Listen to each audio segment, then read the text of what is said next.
Hello, Gigaschatten here with the best of the best gameplays.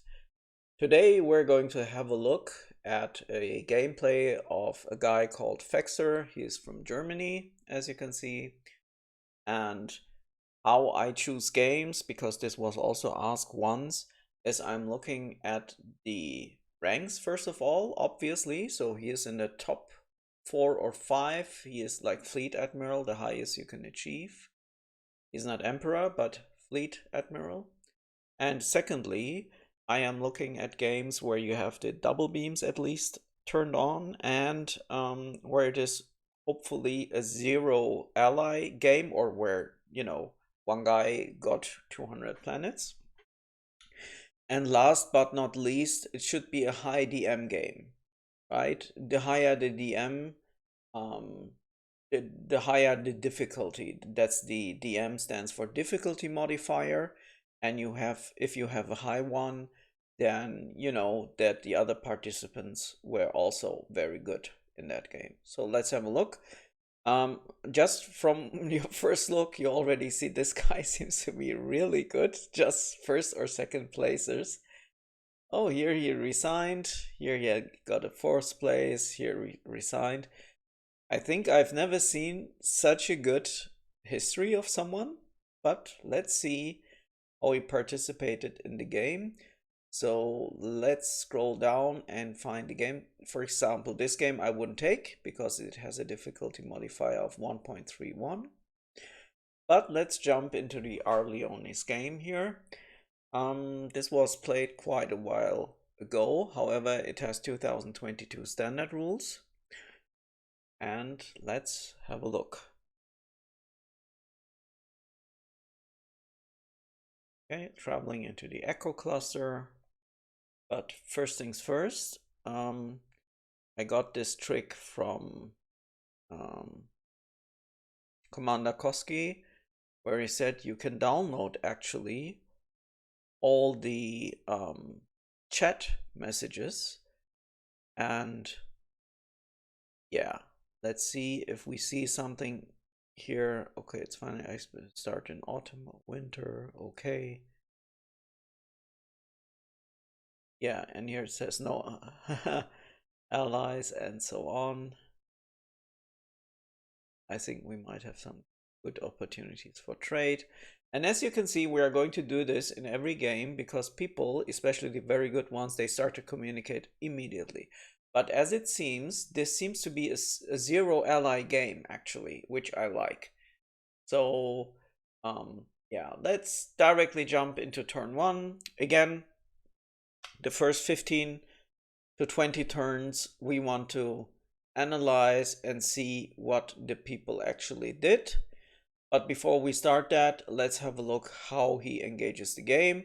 So he has marked the middle here as well, and then took, a 440, I think, or whatever light year radius.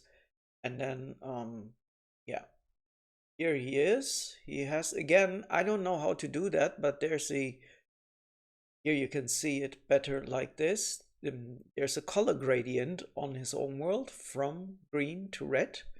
I need to ask how that's done. I'm not aware that you can do it with these standard facilities or abilities you have here, but let's have a look. So first of all, just from a first glance, he has a very, very nice cluster. The only drawback he has is there's some space here to the next neighbor, and there's some space here. For example, this cluster is already worse than his, but not by much. But this guy, whoever starts here, yeah, it's okayish. I guess he's rather here because, but you never know, right? And this guy is also okay. So these old maps have far more connections than the newer maps. That's number one, okay? And then secondly, there is some gap here around it by the looks of it, okay? Not much, but there's a nice gap. This guy, he has more like loose planets, but here his backyard is awesome. Okay, so enough of the analysis of the map in general. Let's have a look at the scoreboard. whom we have Sidetracker, Wolverine, Quasimodo, Xanira, J Titan, No Seer, Red Wolf Whisperer, oh, the famous Whisperer, who you all know probably or use one of his scripts, Jason Williams and Chaos 1357. Okay, good. So, Starbase, going for overtaxing -30. Factories maxed, mines maxed. Okay, now eager to see how he loaded it up. Yeah, almost 100, 100. He took 110, 90. And the 420 needs to have a reason, because it's an odd number. You build factories by 3 to 1, so 3 mega credits, 1 supply, and you build mines at the rate of 4 to 1. So let's see. What did he do? He took this medium and he's just going to go a zigzag route and then turn back. Okay, that's it. That's his turn 1. Now let's see, it's a 0 ally game, but I would expect a large deep space fighter as an opening. And there we go. So the hull tech and engine techs is everything is as 6, 10, 1, 1. And with the overtaxing, he's going to get another 1k. So next turn, plus the factories, he will be at 4, 7. To upgrade the torpedoes to tech level 5, which are Mark 4 torpedoes, you need 1 grand. So yeah, okay. Nothing strange here. Let's directly jump to turn 2. Okay, so, and sorry, but this is jackpot. This is insectoid. 72 degrees. Uranium is good for the beginning. The other minerals neglectable, but it is awesome. Look at this now. Without overtaxing, he gets almost 900 mega credits, and then with overtaxing, he would get, let's say, 115, right? You need 750 clans here to do that, and yeah, he will drop probably 1 clan only, exactly, because the large deep space fighter will follow up, and then the next one, depending on what he finds here, maybe he will fly backwards. Let's see. Okay, so there's this ship. On his homeworld, he's doing the max growth strategy for his colonists, and yeah, another large deep space fighter is en route. Oh, and what he is doing now is he is opting for a fast base. Interesting. 900 mega credits he needs for the base, which he's going to establish. So probably we have some uranium here. There we have it. And then he's going to build that base. He has 100 supplies, and he could build 100 mines with the excess and or mixture. We're going to see that. Okay, so another large deep space fighter. Fine, so it's a fighter opening. Let's have a look at the scoreboard. And as you can see, almost every player, except for the privateers, where it is natural, because they get the meteors and they have an advantage with the double, you can fly double the amount of light years than a single normal ship with transwarp.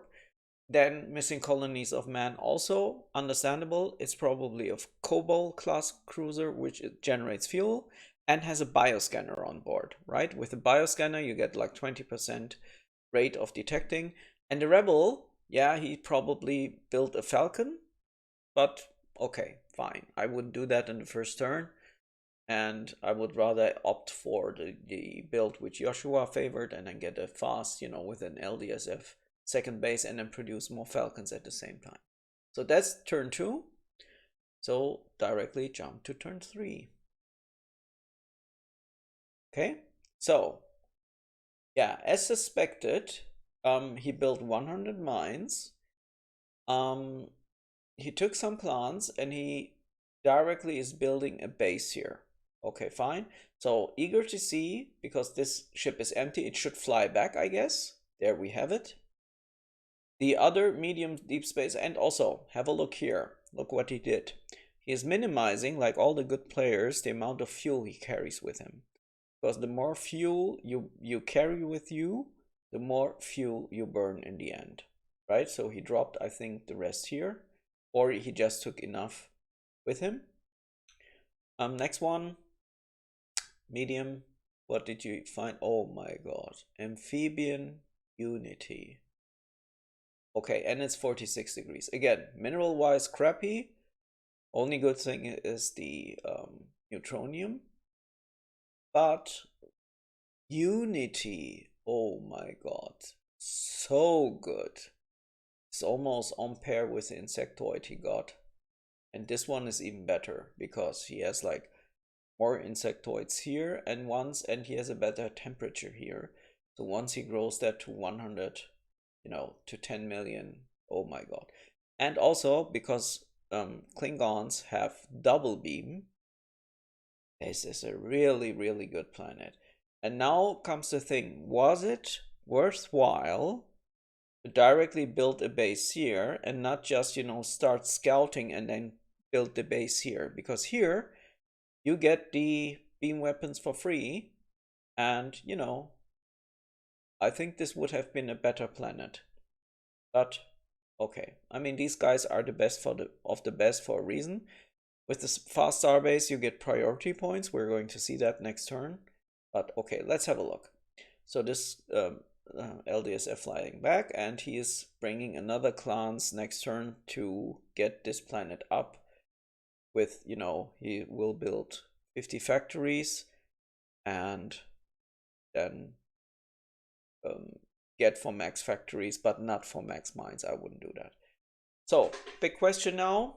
He has like 1/6, and I think he's going to build another large deep space fighter. There we go. Yeah. So you see a pattern here, very vulnerable, sorry, at the early stages of the game, but it pays out in the end. So let's also have a look at the scoreboard. Again, privateers, this is strange because, I mean, you need a large deep space fighter at some point of time. Here the colonies as well. Maybe this guy says, okay, I'm going to go aggressive because he saw the scoreboard. Many people went large deep space fighters and I'm going to attack someone. Could be. The crystal, this might be an emerald, or the other one, which is a little bit smaller, I forgot it, a ruby, right? And here's the lizard. Also interesting, a warship at this stage. Turn 3. Good. Time machine, turn 4. Now comes the part. Did anyone else build another base? No.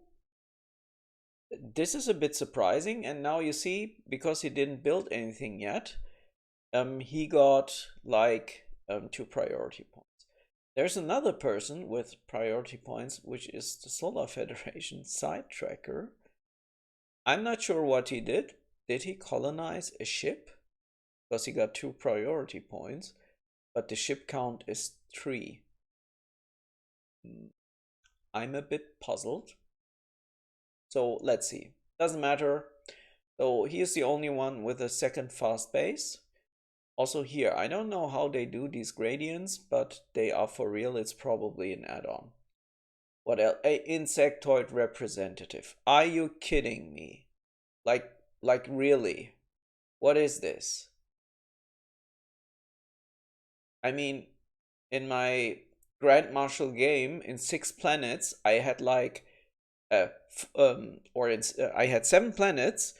5 of them rocks, or 4 of them rocks. 1 had bovinoids, good, and then 2 amorphs. This guy hit like 3 planets in a row with ultra good natives. Okay, I mean, this is a huge advantage for sure. Okay, and here he dropped almost everything. Yeah, there we go. And he's now going to scout. This is something which these people are doing better than me. He's taking the first ship only to scout and kind of set a footprint, right? He's not directly flying this ship back. This is something I need to copy, definitely. But he's kind of, look at this pattern. 1, 2, 3, 4, 5, 6, 7, 8, 9. So by turn 13, he will have all these planets explored, and he isn't even bothering going into his backyard. This is also interesting. Not at all bothering at all. But he also made this famous 162 light year circle here. Okay, so let's have a look. He is not going to build, and this is also interesting, anything on this starbase, I thought at first, but he is. He's getting a neutronic fuel carrier with Star Drive 1s. Very interesting. Because he can't afford much. I mean, he upped the hull tech to 3, and the ship with that configuration costs almost nothing, and he can tow it back. But we'll see. So he dropped everything, and he's getting some mega credits home. And I thought that he would use the supplies to build some factories, but he didn't. I'm a little bit unsure what is happening here. So he's sending this large deep space freighter to this direction and this one to here to get these developed. Okay, let's have a look. He's now going for another boost of -12 taxing. I guess you would build a D7 now with Mark IV torpedoes or a Death Specula. Okay. And he doesn't go for X-rays, but rather lasers. Okay, so he wants an early fighting ship because lasers are quite good. They're not good for capturing, but very good for fighting. Okay, so this is turn 4. Again, scoreboard, just quick look. Yeah, okay. Let's go for turn 5. I mean, already he has like awesome planets. Sorry. Not awesome in terms of minerals, but he will find them. However, awesome in terms of money. And there we go. So he already knows he has the rebels here, and since this is now turn 5, look at this, 1, 2, 3, 4, 5. And this one is built in the second turn, so turn 1, turn 2, build, 3, 4, 5. So this is the first medium, actually, this guy had. And yeah, easy prey here. Okay. So let's have a look. Where's this large deep space freighter heading to? Yeah, and now since he has now scouted a couple of planets, we're just going to go a little bit quicker through this. Going to use Cloak, getting 7 torpedoes with Mark IV 7 times 13 is 94. They don't cost much. Get some supplies and 19 clans. And this is more about, you know, maybe here approaching and then looking. Let's see what he is going to do. He's going to fly Cloak to this planet. So these guys here are totally clueless on what he is. His race is, what did he find here? Tritanium. Awesome. So here's a tritanium source. In general, also you don't need that much tritanium, but nevertheless, also the densities are good. 65, 87, 95%. But he's just dropping 1 clan. Why? He going for beam up fuel? He is not. He's hoping to see something here. Otherwise, he is going to beam up fuel from here. Okay. Okay, also here he splitted some stuff. And also this is an add-on, I guess, because here it reads growth.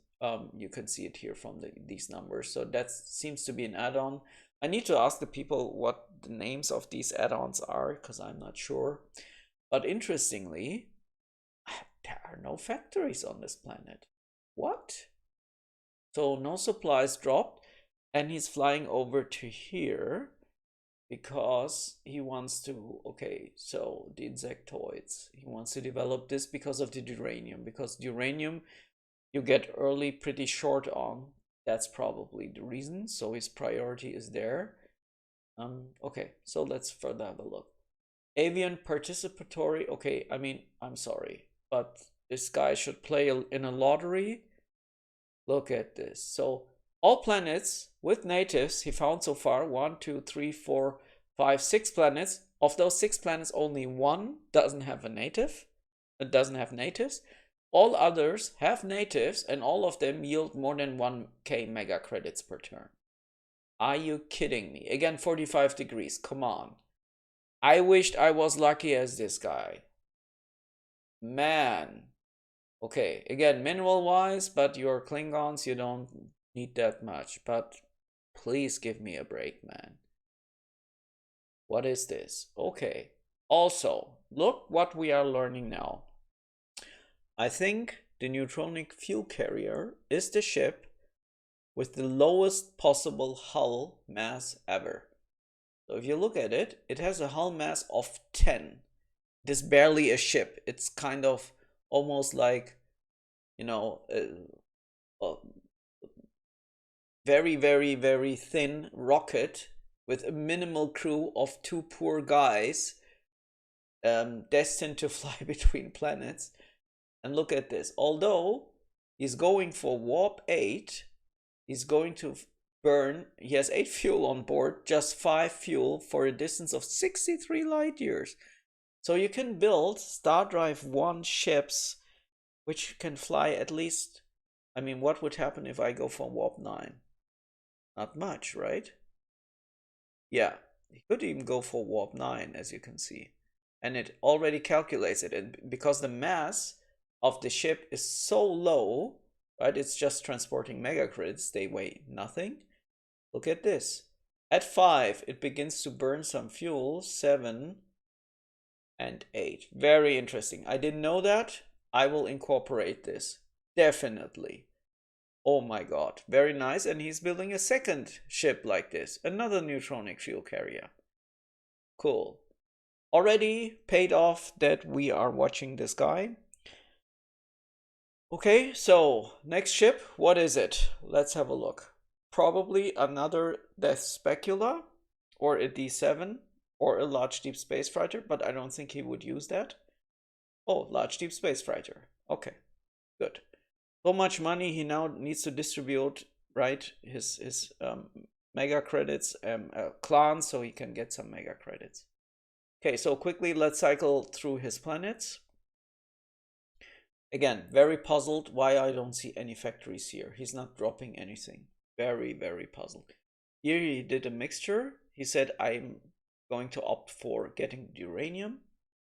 Here he said, okay, I don't care about this planet. This planet is shit. I just need the money and I will produce neutronics anyway and get a lot of money. Okay? So we need to try to understand what this guy is thinking and why he's doing the turns he's doing them. Okay, scoreboard wise, again, only guy with 2 bases. Again, I'm puzzled. This is a very high DM game. What is about this lizard? You need to build a second base, man. You need to hiss. And also the rebel. Where's the rebel? Where's that guy? There. Jason. Jason, why aren't you building a second star base, man? Okay. Turn 6. So, I would have guessed he would find another native planet, but he didn't. Wow, so now you're getting the rocks, but all the native planets are here within, you know, in this direct path. Awesome. Okay, now he's going to beam up some fuel. He sees he will burn 71 fuel, and he just dropped, I think, 1 clan, yeah, because this is a rock. However, again, now he found himself a nice uranium planet. I think he had another one, right? This one, yeah. So 2 times uranium is good, but you also need molly. Tritanium he found, that's here, but no molly planet yet. So let's see. And he's just going to fly back and forth now with this ship. Cool. This one, he's now going to use the mega credits and maybe plant 100 mines, 100 factories, and next turn he will max the mines. That's how I would do it, but let's see what his game plan is. We are learning, at least, from the best of the best. Again, look at this. Very, very interesting. Doesn't go for the factories first, he goes always first for the mineral mines. This is also something other very good players tell you because they want to have access to the minerals as fast as possible.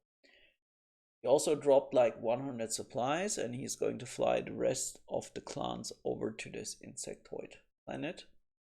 This ship is en route, and here again 2000 mega credits. That was because he was on an overdrive, and here this seems to be a kind of an add-on where you can also do manual tags and then you can click on growth plus, flat 70, flat 40.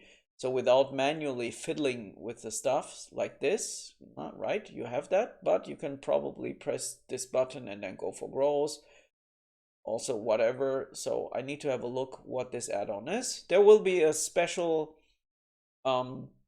recording just for add-ons. For now, we are sticking for manual taxing, which is perfectly fine, but you just need to have a look more on your planet each turns. And I guess with an add-on like this, you can just automate it a little bit more and don't think too much about it. So look at this. He probably went like 2 times, like 15 2 times or so, or something like that, right? Here, -10, -10, -10, and then he got 2,300 out every turn. And now he's just going for the flat 70, how it's called. There you go. If you click that, it just sets that. Okay.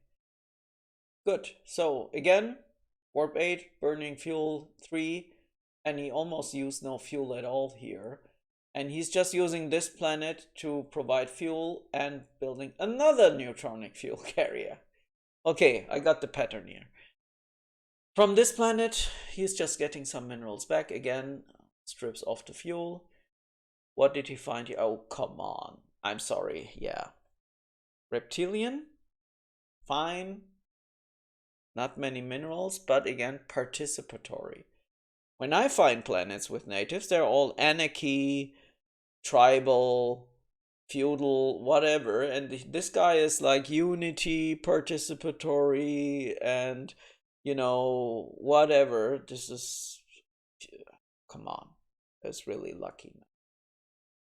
Again, with -5, he will hit the 1 grand. There we go.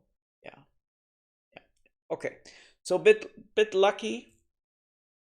You know that song. Today I'm gonna get a little bit lucky. Yeah. Okay. Nevertheless, okay. Now he's going for the D7 class cruisers. They're cheap. He's now opting for plasma bolts, a little bit better than lasers, and again Mark IV. He said unload all freight, and that's it. Scoreboard. Okay, second base from the Evil Empire. Okay, that guy is bold, I have to say. Like, that guy is, you know what? Fuck you all, I'm going to play fighters only. Ha ha ha. Interesting. We'll see how that works out, because let's say there would be a private here, a meteor now in your area, you're done. You're just out of the game. Yeah, and I mean, he has like, as a Klingon, also not the best. He opted for a lot of freighters, but I mean, these ones are like neutronic fuel carriers, 2 or 3 of them, right? This guy probably has like mediums and large deep space freighters only. Okay, so let's speed up a little bit. Turn 7. Again, still seeing the Rebel. I'm seeing a Sagittarius. Okay, again, with waypoint set. Very bad. Very bad, but it is how it is. Yeah. Okay, he's going to fly over to here. Probably will get the money from there. Let's see where he's going to send this one. Okay, here to his backyard now, finally. Again, this is what I like. He's already buying some torpedoes and putting them on his ships, so that in case he needs to fight, he can at least fight a little bit. Good, good, good. Here he has developed this planet, I guess. Yes. And this is also something the very good players do. They tax their colonists. It doesn't seem much, but 29 mega credits are 29 mega credits, which means you have another 10 factories for free next turn, right? And you can build them instead of just 30 divided by 4 is 7, right? You get, yeah, you get just more out of it. Yeah, and have then 20 supplies over, which then convert divided by 4 to another 5. So you get 15 factories instead of only 7. Very good. Okay, so just flying further south, he wants to develop this planet. He got the mega credits here, so let's see what he's going to do with it. Now he's starting to fly stuff back. Okay, it just looks like he doesn't have enough fuel, but he's going to fly downwards. That's fine. Okay, we're going to cycle through the planets anyway. Let's go through. Okay, wow, you didn't find natives. Ooh, this is a bit unlucky, right? No, he got some molly here. And if we now look at the distribution, so here you can click on this kind of database icon. The upper one is like mega credits, supplies, colonists, natives. And as you can see, he has like very nice, very high government natives, and he found himself another natives. Yeah, sure, he's Mr. Native. And the bottom one, these are the minerals. So this is the fuel, uranium, titanium, moly. So let's have a look at the moly. So I have to say that he is lucky in terms of money, a lot. And he's lucky that he has the Hordes of Fury. They don't need that many minerals. However, at some point of time, you still need moly, right? And he only got one planet, and it's this one. High degrees 90, not good, and he needs to develop that one fast, however. Okay. Good. What did he find here? Nothing, just a barren standard planet. And he's trying to fly into enemy territory. Okay. So let's see. As we have already seen that, he found another reptilian planet and he's dropping like 100 supplies here. This one is just good because it doubles the mining rate. With 200 mines on it, you don't get 108 but 216 titanium out. So that's good. And for the time being, he can get some moly, but he needs to find some moly on this, and this planet. Also, let's also count the amount of planets. So in his 162 light years, we have 1, 2, 3, 4, 5, 6, 7, 8, 9, 10, 11, 12, 13, 14, 15, 16. So that's standard, that's fine. So let's cycle through his ships. Again, I like these neutronic fuel carriers. The problem is they don't have much cargo space. I mean, if he puts 2 clans on it, look. Because I was just wondering, why doesn't he use 2 clans? He uses 1 clan because otherwise, warp 1, he will burn too much fuel. He's going to use it to scout. Fine. Here he is going to fly 2 uranium back. I don't know if you would really need that. Because if you take them off, okay, look at this. Nothing happens here, so he's using that. That's fine. Okay, I'm just going to fly back and forth, get the money, and that's it. So let's quickly cycle through the planets. Always living on the edge. Uranium almost farmed out. Here's a large deep space fighter heading back with 112 uranium plus the 53. We'll have 170. So let's quickly cycle through the planets. As I said, factories building, started building 2 factories here, and factories here are up, but mineral mines are up. As I said, uranium, just harvesting that. Yep. Okay, and that's it for this turn. Cold pain and another. Oh, and a medium deep space fighter Nova 5 now. Okay. Good. Interesting. Let's see. I mean, he's very lucky in terms of money. I said that now over and over. I won't say it. But he's not that lucky in the distribution of the natives. The only planet which gives him an advantage is his amphibian. He doesn't have humanoid, no gypsodial, and no siliconoid. Right? So no tech levels at all for free. That's a bit sad. Okay. Again, scoreboard, turn 7. Okay, still. The cyborg is now building a second base. And Lizard and Rebels don't. Questionable. Very questionable. Turn 8. So I like that of the cyborg, by the way. Good. So, scouting here. Flying back and forth, and he found, I guess, another native planet. I knew it. And again, this guy is literally Mr. Native Government. Look at this. Again, 1K if you go -5. Yeah, there we go. And also a sweet spot here, you see, -5, -5, there you go. And this planet solves his molly problems. Why? He has uranium, enough of it, and he has like 2-3 planets. He just needs to build 1 or 2 Merlins, and that's it. And then he is going to get a lot of supplies. Every planet can support up to 100, 130 factories. Let's say 100 plus this one. Also, temperature is good. You will get like at least 750 and then 800, 850, and so on supplies. Converting them, these are always 200 molly. So you can't sustain it just from one planet, but it's a very, very nice addition. Okay, what about this planet? Okay, and now he got his gypsodial planet. Good. Mineral wise, still not very good. Just flying stuff back and forth. He's committed with his specula. I bet he found another native planet. Yeah. I mean, it was clear, right? But avian early tribal.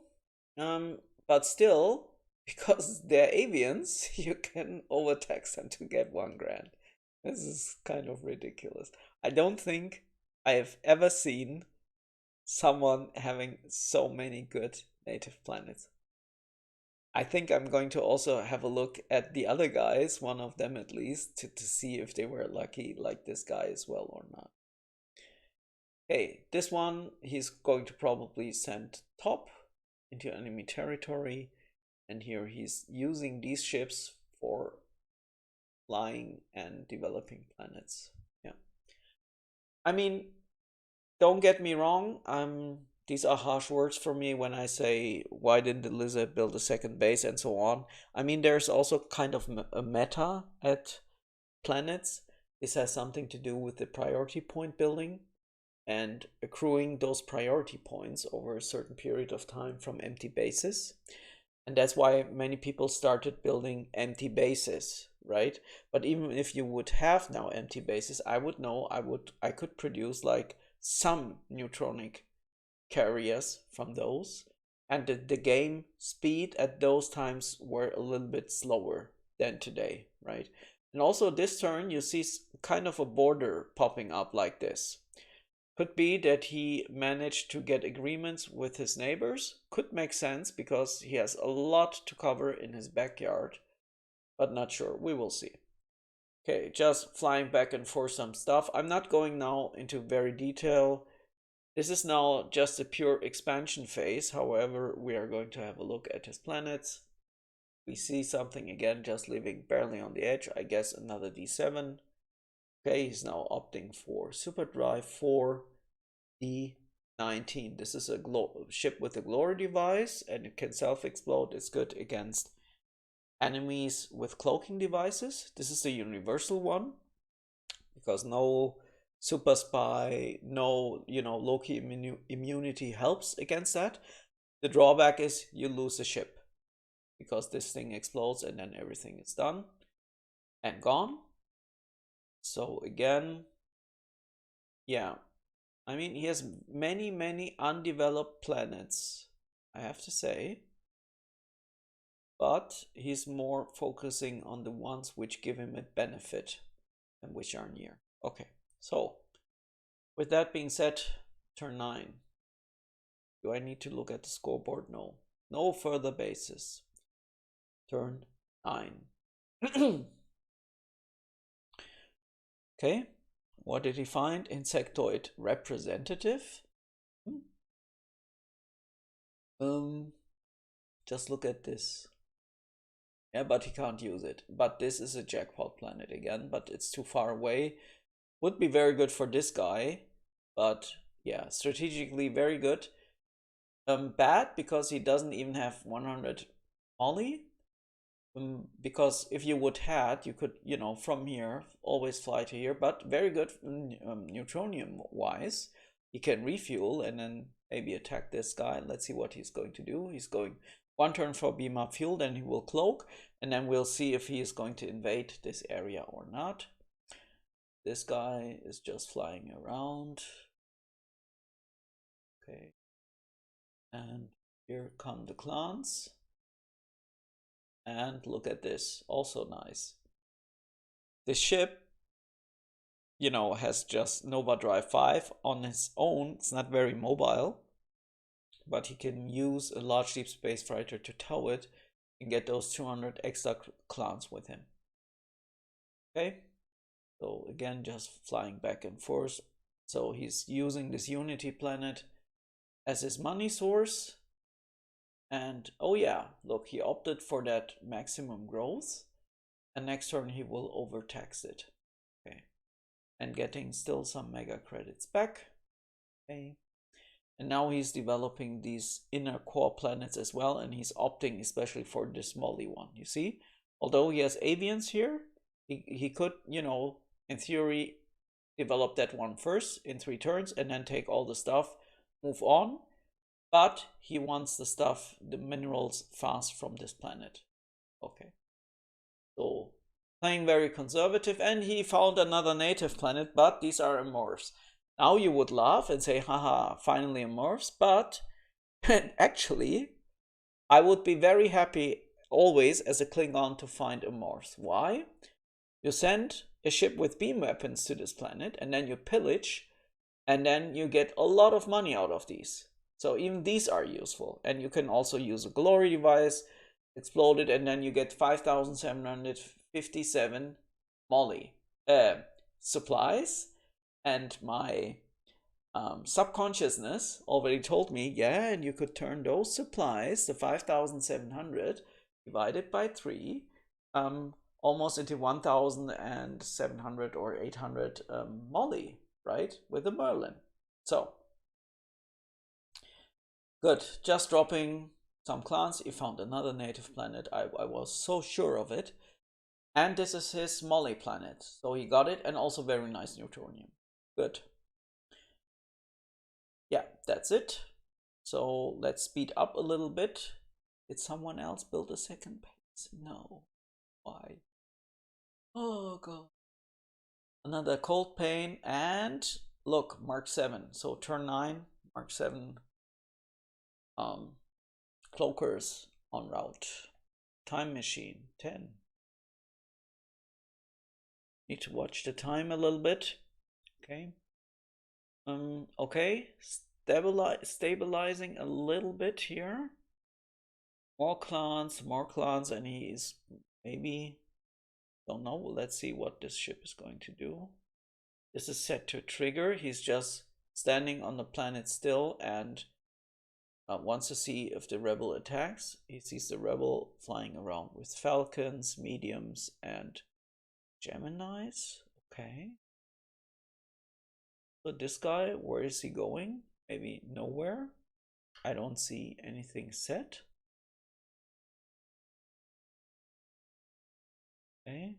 Also just providing clans here. You don't need to drop supplies here because the planet will build those anyways. Okay. And he's now using this ship to develop this planet to the side, so no more towing. All right. Still at 2 bases. I'm eager to see what he's going to do with this ship. And he found another humanoid participatory. Come on. I'm sorry. Is this an over native sector? Or is he like really lucky? I don't know. Good. Let me guess, natives. No natives. Oh fuck. Sorry, I have to repeat this joke.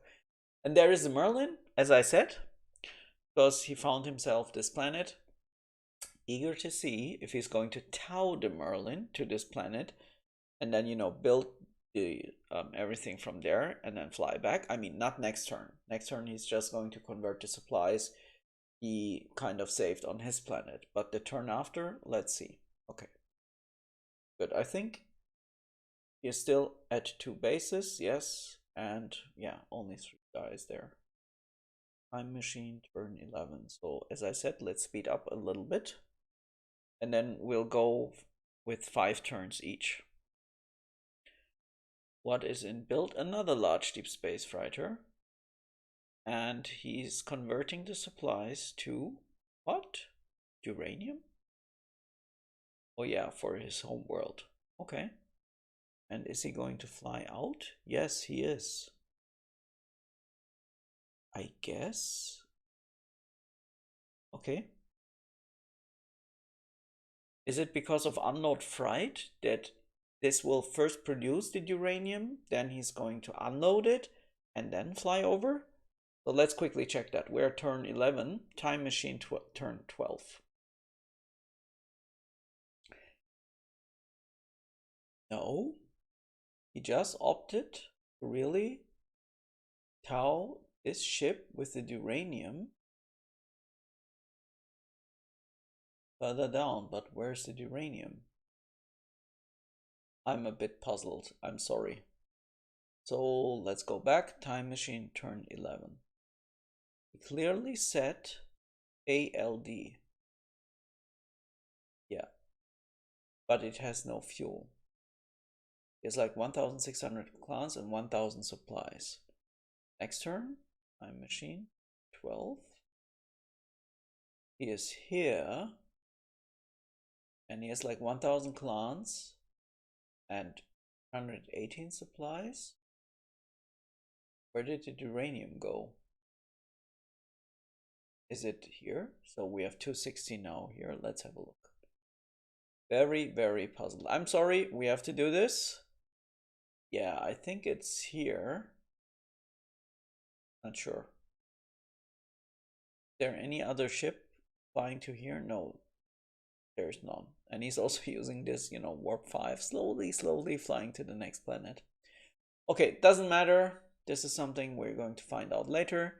Now it's more important to see the meta. Again, okay, his first victorious, he's getting at turn 12. And look how beautifully his, you know, planets are developed. I mean, let's go for the scoreboard.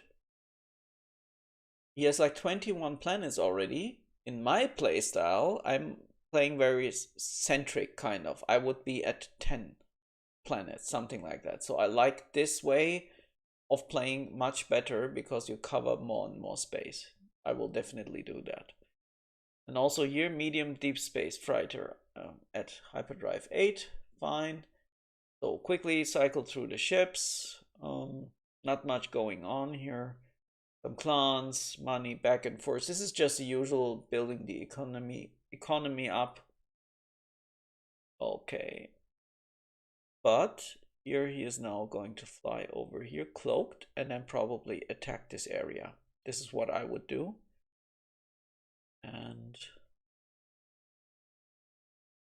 oh, look at this. He found the cyborg, the homeworld.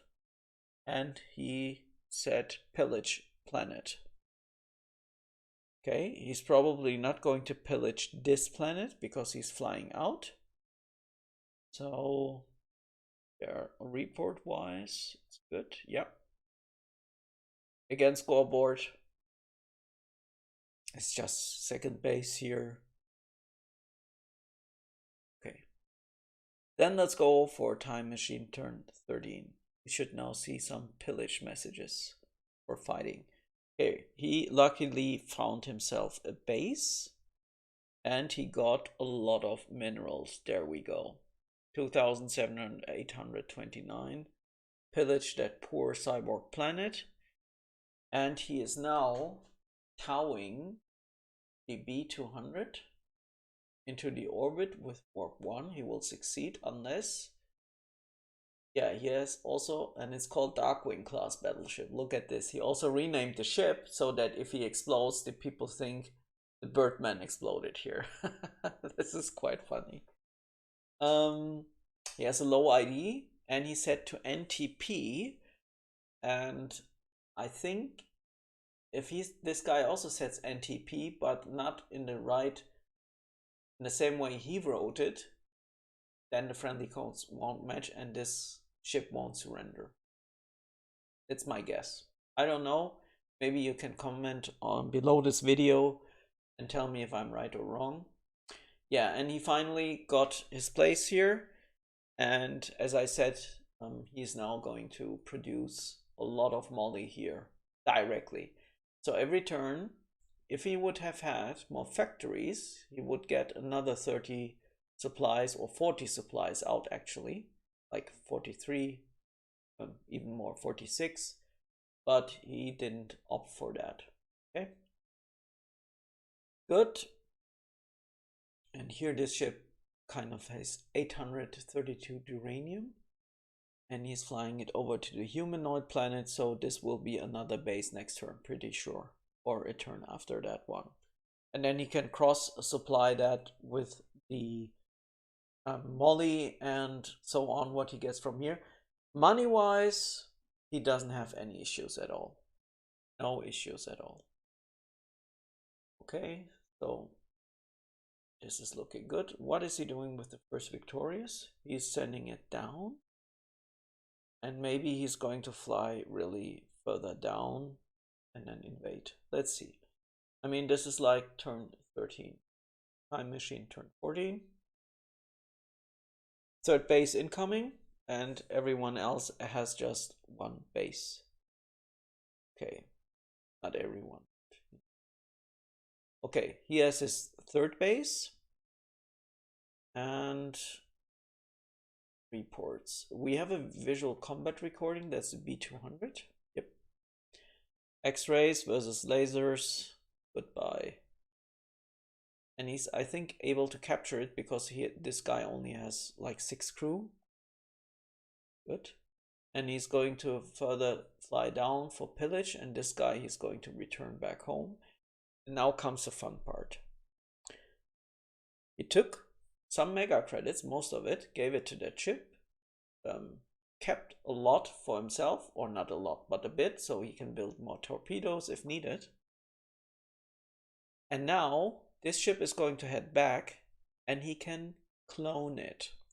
When you clone a ship like this, it has beam weapons, it's hyper capable, you get more and more money. Why? Because you can pillage enemy planets, and if the enemy doesn't have a ship there, your ships, all of them are planet immune, right? So yeah, that means you get more money. So let's see if he's going to clone the B200. This is an excellent catch. Also, as a Klingon, if you can like trade something like a Falcon, always do it. Give them a D7 with warp, 9 and Mark 4 torpedoes, X-rays, but then demand 2 Falcons and then start cloning like hell. This ship is just going to fly out because the probe will land with 50 fuel, used for hyperspace with 0 fuel. It's just going to refuel, and now he's going to transport the stuff back home without being seen. So he's not flying openly, except for this one. And again, Rebels is set. Again, lasers, nothing else needed. Supplies, and just producing Molly, as I predicted. These other ships, yeah, have their own agendas. And here's the third base. And he's already preparing. He's flying like 400 uranium over to here. Another base here, pretty sure. That will be another base for him. Okay, and another Victorious, yes. Okay, but as you can see, he's running a little bit low now on minerals here. He's going to get uranium, titanium, but no Molly. There's no Molly incoming, except from this large ship space for it, but it will take 2 turns. So going to sacrifice a turn, and then we'll see. Good. Let's cycle further, faster through ships. We don't bother too much on what he found. As I said, going to invade Borg. Good. And now he's going to capture this Falcon. He's just opting for pillage. He's not setting primary enemy because then he would fight the planet. He rather wants to maybe capture the Falcon. Let's see if he will succeed. Here, same thing. He found a planet, but he's not revealing himself. The reason for that is he sees only 10 clans. With 10 clans, you can be pretty sure that there are no natives on this planet. Okay. Okay. Did he drop something? No. He wants to remain unseen. Okay. So star bases. Let's only have a look here. Medium, small, Victorious. Scoreboard. Okay, some priority. 15, and from 15 onwards, we're going to move in 5 turns each. So again, do we have a visual combat recording? We don't. Let's go for the starships. So refueling. This ship is heading back to the Bovinoid planet. Again, arriving with 0 fuel. Then this one is meeting with this medium, and then he's going to tow that slow warp ship to this planet, develop that. We have the cyborg here and there, but the cyborgs are no match early because they need a lot of time to build up actually. And as I said, we're going to speed up a little bit. Eager to see what he's going to build now because he doesn't have much, and he calculated in such a way that he ended up with 1 excess molly to get a crappy Victorious out, but this is fine because he can tow it with another ship. Okay, also this ship doesn't seem to move. We'll see next turn if this is the case or if this is an issue here in the client. We don't really see all the turns as he did them because you remember the Merlin. And yeah, so let's have a look. And interestingly, he is flying this Victorious out towards middle, probably because he thinks there's a Borg infestation here and he needs to kill it. And also this ship, look at this, it only has gamma bombs. So this is a capture ship actually.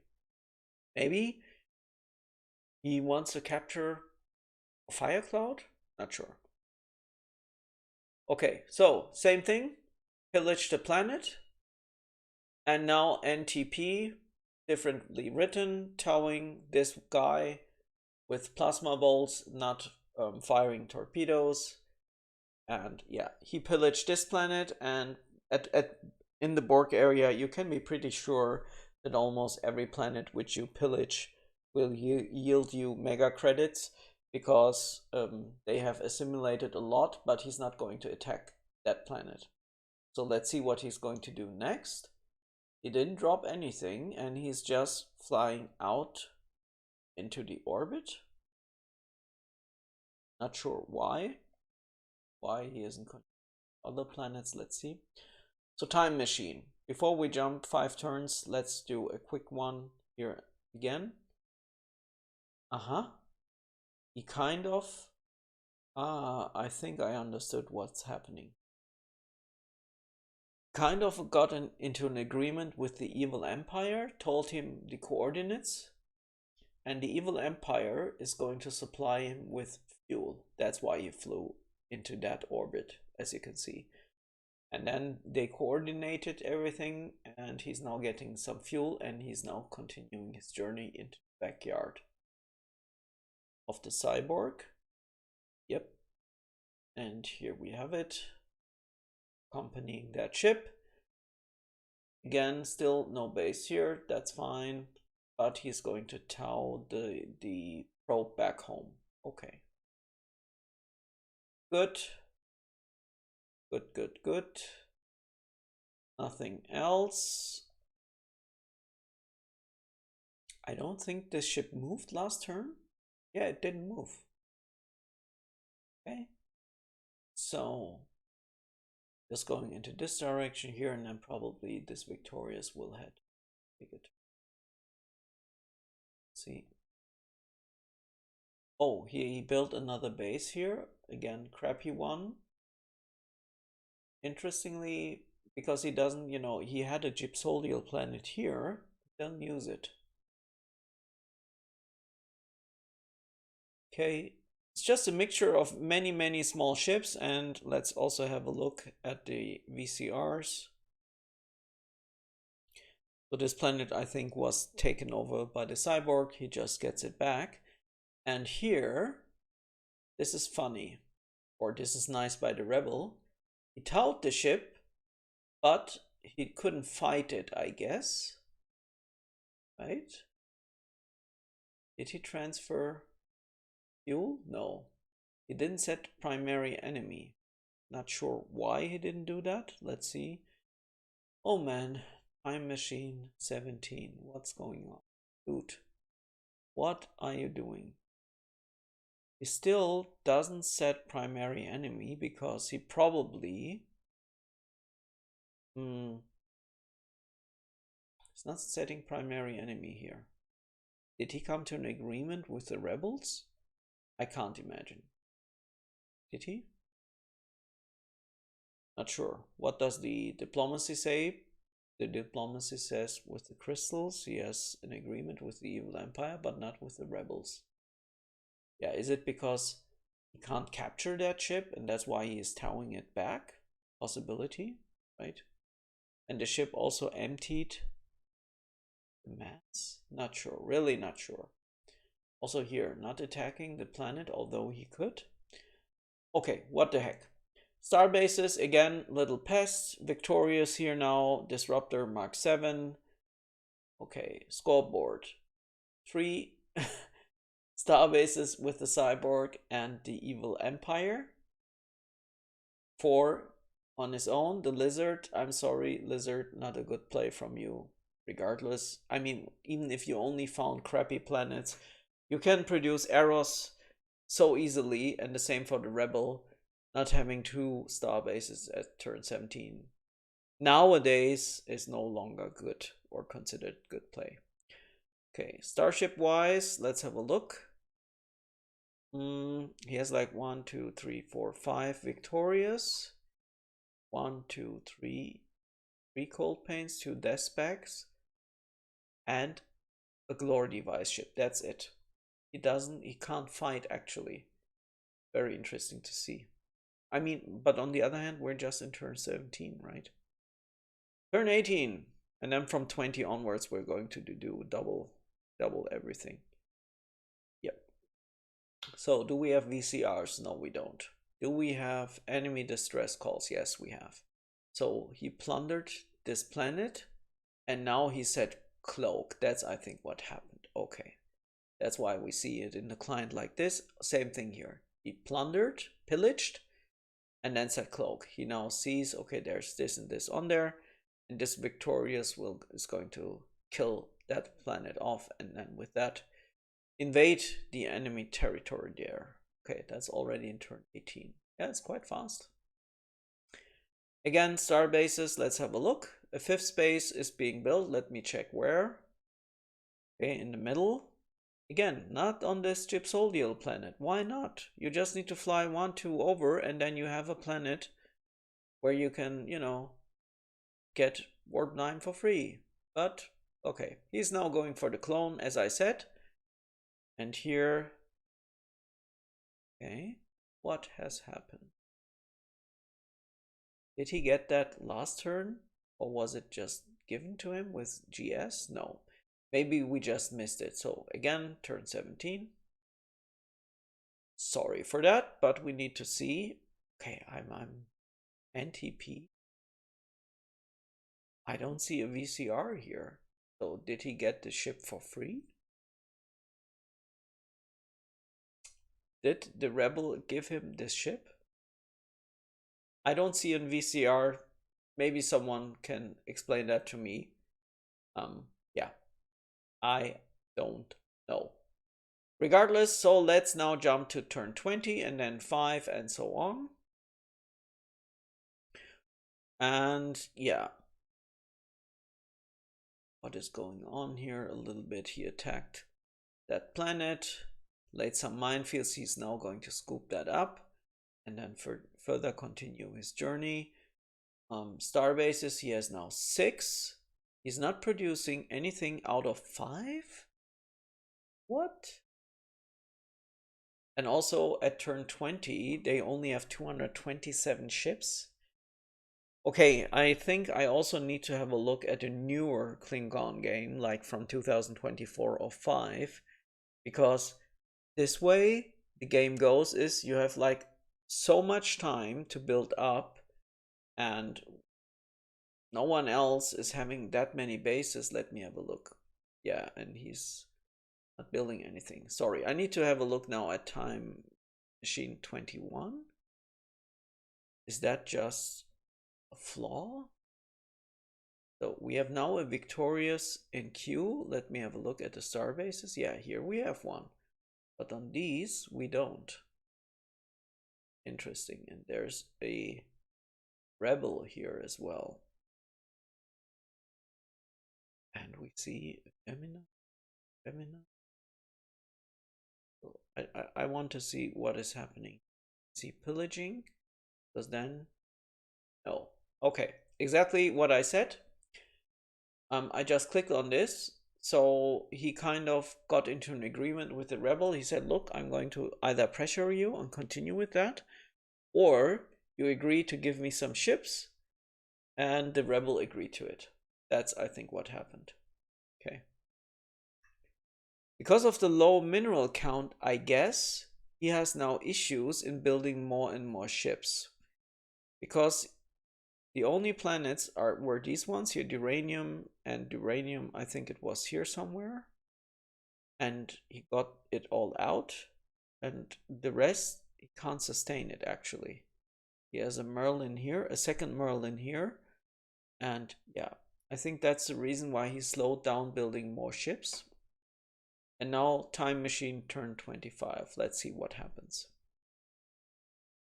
The Borg pretty much is being run over, and he's just doing it with one ship. So this one ship kind of destroyed these planets here. There's this famous Darkwing, which took a long trip down in this direction and then to here. And he took also this Victorious from behind and killed all these planets off. Okay, got it. So, scoreboard-wise, what do we have? 292 by turn 25. That's now a little bit better, I guess. Yep, it is. And he is the strongest military-wise. Good. So again, let's have a look at the hulls he has. He has now a little bit more of these, a little bit more of those. He cloned a lot of Falcons, as I predicted, and also he should have 1 or 2 B200s. Yeah, he just cloned them once. And now he should have like 15 Victorious. 1, 2, 3, 4, 5, 6, 7, 8, 9, 10, 11, 12, 13. Almost. Good. And from here on, I guess, Time Machine turn 30. Yeah, Cyborg is kind of history. And he had an agreement with the Evil Empire. So that's fine. And what happened to the rebel? Is the rebel still in? Yes, he is in. He marked him with a darker color. And he is now kind of expanding into the middle. Here's a huge iron storm coming. Oh my god. If this hits 3, what about this? Oh, class 4. Oh my. Okay. Just flying through. You need to really take care of this one. Star bases. Again, slowed down significantly. Built more star bases, but not just 111. So he has one of those, but the other ones, this was built on a siliconoid. But this one he developed a little bit. This one as well. He is now building many star bases. Okay, so let's have a look. I want to see that iron storm. 31. So this Victorious here is kind of trying to circumvent the iron storm, is it? Yeah, let's see. Also a little bit Victorious. What's happening? Okay, these are... Maybe this is like the rebel. I don't know. It's a bit strange. Did he then cancel his agreement with the rebel? Not sure. Let's have a look at the diplomacy. Nothing said yet. Okay, Time Machine 32. I just want to see what happens with the Victorious. So the Victorious is here. It's barely outside. And he's now flying into the class 4 Iron Storm. Okay. I think he's dragged. That's what's happening. So another Victorious here. Yeah, that's fine. That's good. Let's have a look. Reports ship. Oh, distress call. There it is. Pulled 27 light years off the course. But this ship has a high hull. I don't know if it is because of the radiation shielding, because normally you start to take damage, but this ship didn't take any damage. Shields are down though. Okay, so we got to see that, turn 35, and yeah, it's fine. So the crystal is building up here. And I think, but he was on good terms with the crystal, right? Yes, he was. Okay, Evil Empire and the Cyborg also has done a peace agreement with the Cyborg.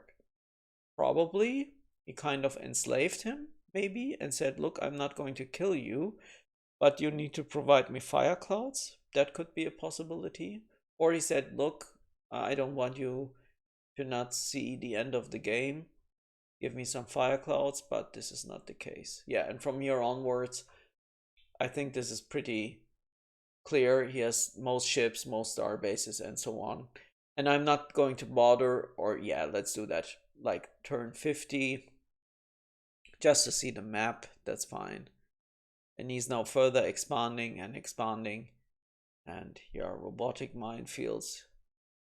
And let's have a look, turn 60.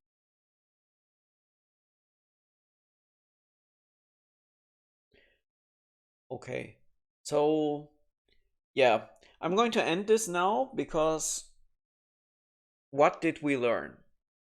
We learned that number one, this guy knows what he's doing, certainly, but he is also Mr. Native, right?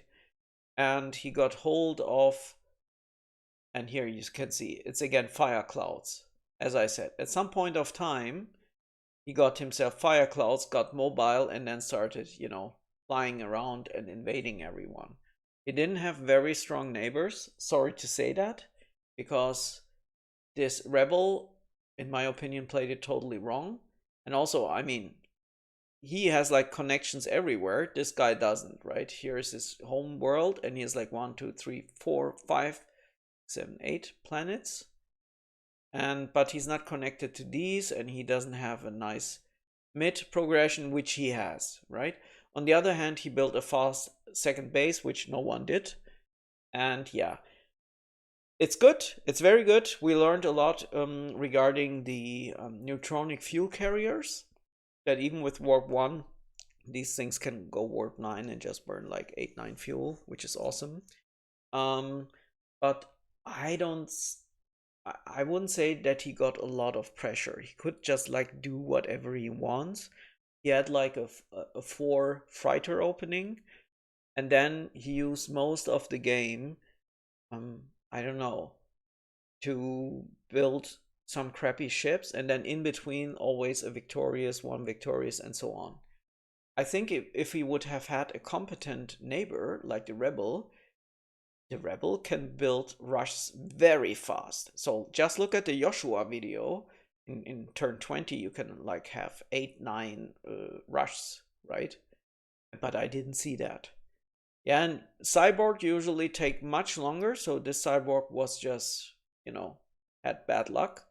But yeah, so we learned a lot from this game, but I will now have a look at newer Klingon games. It doesn't necessarily need to be someone who has a solo win. It can be now anyone. I will have a look. It just needs to be a new game, because in newer games the star bases are built much quicker and people tend to be more aggressive, kind of. Okay, I hope you still enjoyed this game, and see you soon with another Klingon game. Gigaschatten over and out.